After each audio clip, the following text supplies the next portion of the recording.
Ang Korinto, Kabanata 5, at talata po ay 7. Ang sabi po, namumuhay ako ayon sa pananalig sa Diyos, hindi sa mga bagay na nakikita. Ang sabi ni San Pablo, mga kapatid, ang sabi po dito, namumuhay ako ayon sa pananalig sa Diyos, hindi ayon sa mga bagay na nakikita. Pananampalataya, pagkilala sa makapangyarihang Diyos. Amen. Pananampalataya, pagkilala sa higit na magagawa ng Diyos, nang hindi magagawa ng tao ay magagawa niya sa buhay natin. Amen. Pananampalataya, patuloy sa pananampalataya, pagkilala sa mabuti ipinagagawa ng Diyos sa buhay po natin upang patuloy na dumaloy sa buhay natin ang mga pangako ng ating buhay at makapangyarihang Diyos.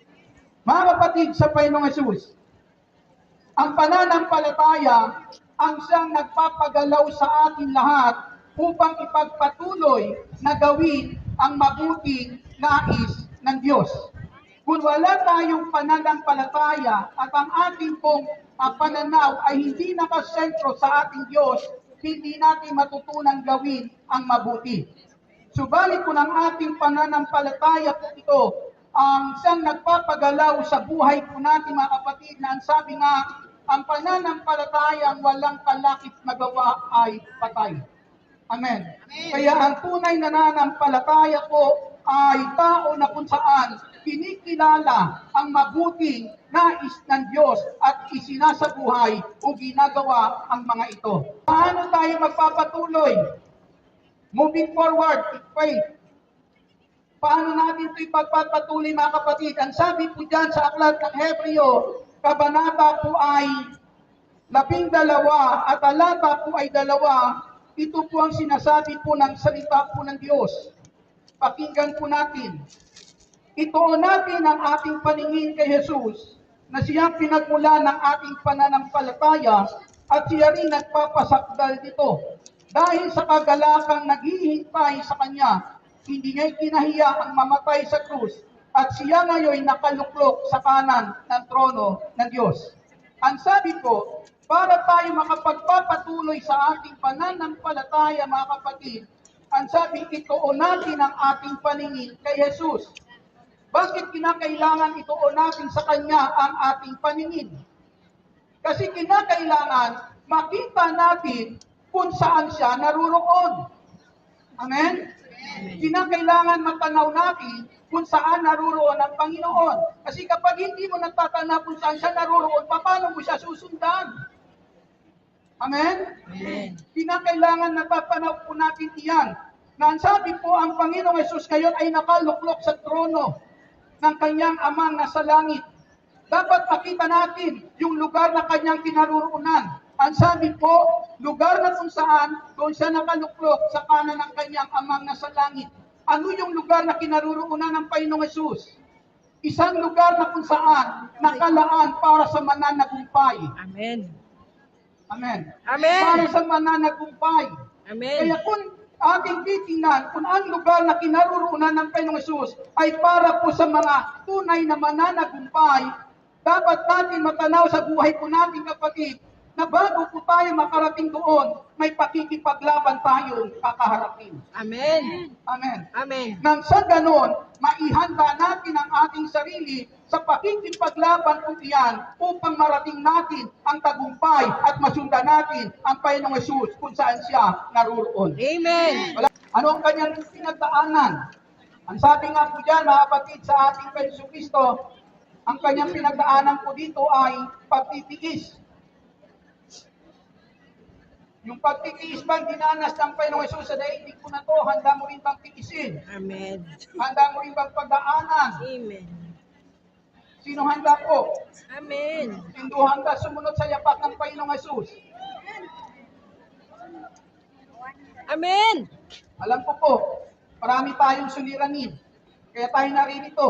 Amen. Amen. Panginoon sa Lord ang katubunan sa ating mga suliranin. Amen. Pero kung ang ating lamigin sa Diyos ay ang mga pagpapala meron sa daigdig po na to, ang sabi ni San Pablo, tayo na ang kawawa.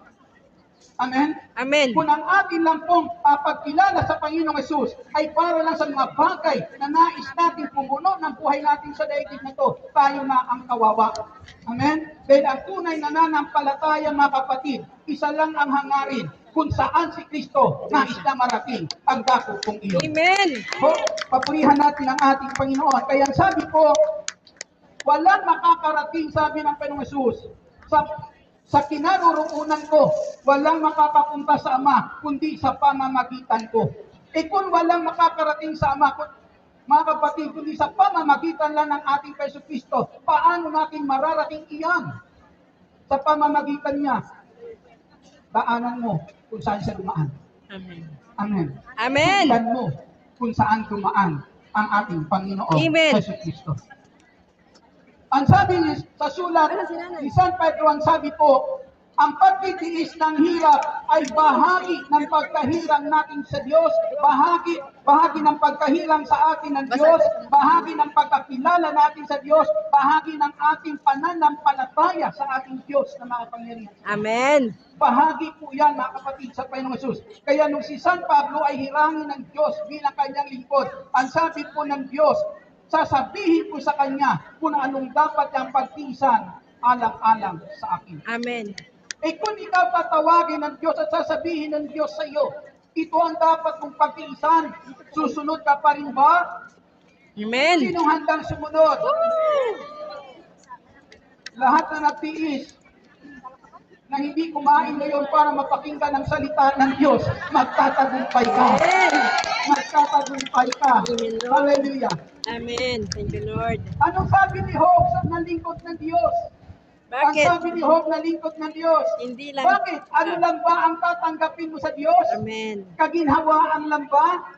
Pagpapala lang ba? At hindi pati ang hirap? Nakita niyo po kung anong puso mayroon ang lingkod na ito? Na ang sabi ng lingkod na ito, bilang pagkilala sa Diyos, hindi ko lang siya kikilalin dahil sa pagpapala, dahil sa kasaganaan, dahil sa kaginhawaan, kundi ang sabi niya, maging sa paghihirap, ang sabi niya, siya ang Diyos na kikilalin Amen. at susundan ko sa aking buhay. Amen. Hallelujah. Hallelujah. Amen. Amen. Alam ko yung puso mayroon sa lingkod na yan, taglay niyo po ngayon. Amen. Amen. Kasi natiis yung ngayon na hindi kumain. Amen. Palakpakan po natin ang ating Panginoon Yesu Cristo. Hallelujah. Glory to God. Pangatlo po, para tayo makapatuloy sa ating pananampalataya, kinakailangan matanaw natin ang ginawa ng ating Panginoong Yesu Cristo. Amen. Hindi lang yung kanyang dinaanan, kundi yung ginawa ng ating Panginoong Jesus. Amen. Amen. Kung gustong tularan ng Panginoong Jesus. Woo! Si Job sa gitna ng mga pagsubok sa buhay niya, alam natin ang pinakadulo ng istorya sa buhay ng lingkod ng Diyos na si Job. Sa pinakahuling bahagi po, lahat ng inalis ni Satanas sa buhay ni Job, Binalik ng Diyos. Amen. Bakit Amen. binalik ng Diyos? Kasi sa gitna ng mga pagsubok sa buhay ni Job, hindi siya Hindi siya lang. tumigil. Amen. Amen. Amen. Hindi po siya huminto. Amen. Nagpatuloy si Job, mga kapatid, na kung saan nung sandali po na yan, sa kanyang pagpapatuloy, narating niya ang tunay na pagpapala, inilaan sa kanya ng ating Diyos na makapangyarihan. Amen. At ang lahat ng iyan ay para din po sa ating lahat. Amen. Nakalaan iyan para sa iyo, para sa ating lahat. Amen. Palakpakan, papurihan ng Panginoon Jesus. Hallelujah. Makita natin ang kanyang ginawa sapagkat kung anong ginawa ng Panginoong Jesus ay dapat nating tularan para na kung saan makapagpatuloy tayo. Amen. Amen? Amen. Para makapagpatuloy po tayo. Lahat ng tiisin mayroon si Jesus, minahal niya. Narinig niyo po? Amen. Lahat ng tiisin mayroon siya, minahal niya. Pag sinabing minahal niya, tinanggap niya. Wala namang nagmamahal na hindi tinatanggap ang minamahal. Amen. Ano? Lahat ng ginawa ng tao na hindi maganda sa kanya, minahal niya. Amen. Amen. Tinanggap ng ating Panginoong Yesu Cristo. Amen. Yan sabi niya, tularan niyo yun. Amen. Amen. Lahat ng ginagawa sa atin ng sino man na hindi maganda, ang sabi ko, mahalin mo iyon. Amen. Amen. Amen. Tulad ng ginawa ng ating Panginoong Yesu Kristo. Amen. Anong ginawa ng Panginoong Hesus? Lahat ng hindi maganda na ginagawa sa kanya sa daigdig po na ito, sinuklian niya Ng ng kabutihan. kabutihan. Amen. Amen. Amen. Sinuklian niya ng kabutihan bilang paglilingkod sa Diyos. Amen. Amen. Sa pamamagitan ng paggawa ng mabuti sa mga taong iyon na kung saan mga kapatid nagpapahirap sa Kanya. Kaya ang sabi po sa aklat ng Kolosas, Kabanata 3, talata 23, ang sabi po diyan, anuman ang inyong ginagawa, gawin yung bukal sa inyong kalooban, Amen. na para baga, hindi sa tao ninyo ginagawa, kundi sa Diyos. Amen. Amen? Paano natin magagawa sa isang tao na kung saan umuusik sa iyo, sumisira ng buhay mo? Paano natin magagawa sa kanya ang mabuti? Na kung saan, sa pamamagitan niya, ang sabi niya na paglilingkuran natin ang Diyos, na kapag papatuloy tayong maglingkod sa Diyos, na tila baga hindi sa tao natin ginagawa, kundi sa Diyos.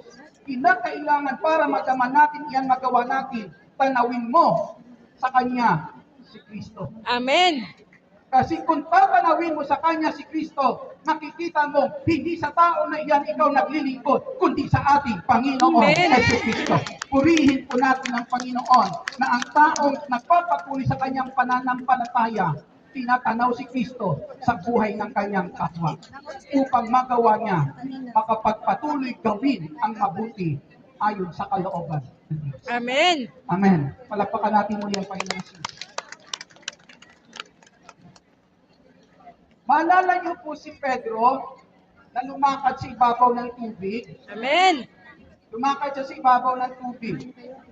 Nung lumalakad ang Panginoong Hesus sa ibabaw ng tubig, ang sabi po nila Pedro po, habang sila nasa bangka, sabi nilang multo.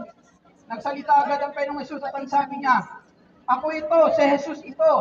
Huwag kayong matakot. Si Jesus ito. Nung marinig iyon ni Pedro, yung salita po iyon, ang sabi ni Pedro sa Panginoong Hesus, kung kayo iyan, pariyan ninyo ako sa ibabaw ng tubig. Yung salitang pariyan ninyo ako sa ibabaw ng tubig, kung kayo nga iyan, palakarin niyo ako sa ibabaw ng tubig. Amen. Amen. Alam ni Pedro, kung si Jesus yung kanyang natatanaw, magagawa ng Panginoong Hesus yung kanyang sinasabi na siya'y palakarin sa ibabaw ng tubig. Amen. Si Pedro po lumalakad sa ibabaw ng tubig. Matiwasay. Walang problema. Amen. Malaking problema yon. Lalakad ka sa ibabaw ng tubig. Pero nung sandali na yon, hindi niya nakikita yung problema iyon. Dahil ang kanyang paningin nakatuon sa ating Panginoong Hesus Kristo. Amen. Nakatuon sa ating Panginoong Hesus. Habang nakatuon ang kanyang paningin sa Panginoong Hesus, maayos siyang nakakalakad sa ibabaw ng tubig. Amen. Amen. Nung lumakas ang hangin, at tila bagay tumarating yung alon, si Pedro ay lumingon. Nais ko pong ipakita po sa inyo na kung saan kinakailangan para makapagpatuloy tayo sa ating pananampalataya, matanaw mo mga kapatid kung sino iyong pinanampalatayanan. Amen. Amen. Yung iyong bang pinanampalatayanan ay talunan o mananagumpay? Tagumpay.